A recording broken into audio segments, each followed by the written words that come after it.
வணக்கம், welcome to அழகி channel. வாங்க, இன்றைக்கி புதினா வந்து சமையலுக்கு ரெடியாக இருக்குது. இங்கே வருங்க, தலை நல்லா இது மாதிரி 2-3 இடத்துல இருக்குது நம்மளுது. இதுக்கு மேலே விட்டோம்னா பழுத்துரும். இங்கே வருங்க, லைட்டாக பழுக்குது பார்த்திங்களா. அது மட்டும் இல்லாமல் புதினாவுக்கு வந்து மண் பத்தலைங்க இந்த இடத்துல. இந்த இதில் வந்து குழி வந்து சின்னதாக தான் இருக்குது, மண் பத்தலை. அதனால் இப்போ இது நல்லா இவ்வளோ தூரம் வளர்ந்துருக்குல்ல, இதை கட் பண்ணி எடுத்துகிட்டு மண்ணில் வேறு எங்கேயாவது நல்ல இடமா வச்சிடலாம் அப்படின்ட்டு கட் பண்ணலான்னு நினச்சிட்ருக்குறேன். எப்படி நல்லா தளன்னு வந்திருக்கா. சாயந்தரம் வந்து பார்த்திங்கன்னா அப்படியே எல்லாம் சோர்ந்து போயிடும். என்னென்னு கேட்டால் அதோட தண்ணி பத்துறதுல இருக்குது. அப்புறம் தண்ணி ஊற்றினா திருப்பி ஃபுல்லாக நல்லா மலர்ந்துடும். அது பாவம் தானே, சும்மா உயிர் போய் வந்துட்டுருக்குது. அதனால் கட் பண்ணி ஒரு நல்ல இடத்துல வச்சிடலாம். வச்சுட்டு புதினாவை நம்ம உற்பத்தி பண்ணிக்கிட்டே இருக்கலாம். அடுத்ததான் நமக்கு இந்த கீரை ரெடி ஆகிடுச்சு வருங்க.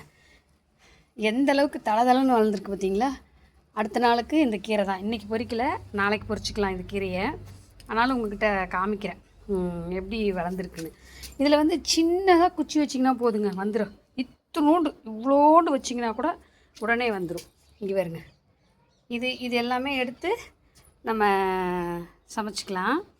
இதில் அந்த சுக்குட்டி கீரை இருந்துச்சுல்ல, அது என்ன மணத்தக்காளி கீரை, அதோடய விதையெல்லாம் விழுந்து இங்கே வருங்க எவ்வளோ செடி வந்திருக்கு பார்த்திங்களா. இதில் நமக்கு ஒரு 4-5 வந்தால் கூட போதும். இது மணத்தக்காளி கீரைக்கே விட்டுட்டு இந்த கீரையை மட்டும் எடுத்து இது ஃபுல்லாக இந்த கீரைக்கே வச்சுக்கலான்னு பார்க்குறேன். இங்கே வருங்க, மல்லி போட்டிருக்கோம், மல்லி வந்திருக்கு. நிறைய விதை போட்டேன், ஆனால் வந்திருக்குது பாருங்க, ஓரளவுக்கு வந்துருச்சு. இடம் வேணும்ல அதுக்கு, நம்ம ஒன்றோட ஒன்று போட்டுக்கிட்டே இருந்தோம்னா. அதனால் மல்லியையும் விதைச்சி வச்சுருக்கோம். புதினாவை எடுத்து நம்ம வேறு பக்கத்தில் வைக்கும்போது உங்களுக்கு காமிக்கிறேன் பாருங்கள். சூப்பராக புதினா வந்து ஒரு சீசனுக்கு தான் வரும், எல்லா சீசனுக்கு வராது. அதனால் நம்ம இப்போவே நிறைய இடத்துல உற்பத்தி பண்ணி வச்சிடணும். இதே நைட்டு காற்றடிச்சிருக்கும் போல். இங்கே வருங்க, ஃபுல்லாக சாஞ்சிட்டான். சாஞ்ச உடனே இந்த இடமே விரிச்சோடி கிடக்கு. இங்கே வருங்க, காலையில் வந்து பார்க்குறேன் சாஞ்சு விழுந்துருக்குது. இது அப்புறமா தான் கட் பண்ணணும். தான் இது அப்படியே கீழே விழுந்துருச்சு, நல்ல காய் திரண்டுருச்சு. அதனால் அப்படியே விழுந்துருக்குது. நம்ம அப்புறமா இதை எடுத்துட வேண்டியது தான். எடுத்து கொஞ்சம் கொஞ்சமாக எல்லாருக்கும் கொடுத்துட்டு நம்ம வச்சுக்கலாம். எப்படி சாஞ்சிருச்சு பாருங்க. நல்ல வேலை கரெக்டாக சாஞ்சிருக்கு பாருங்க.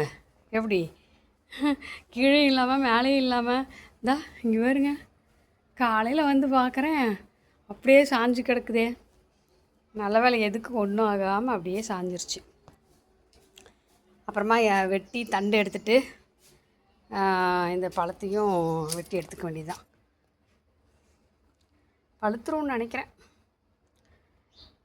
பாய், அடுத்த வீடியோவில் சந்திக்கலாம்.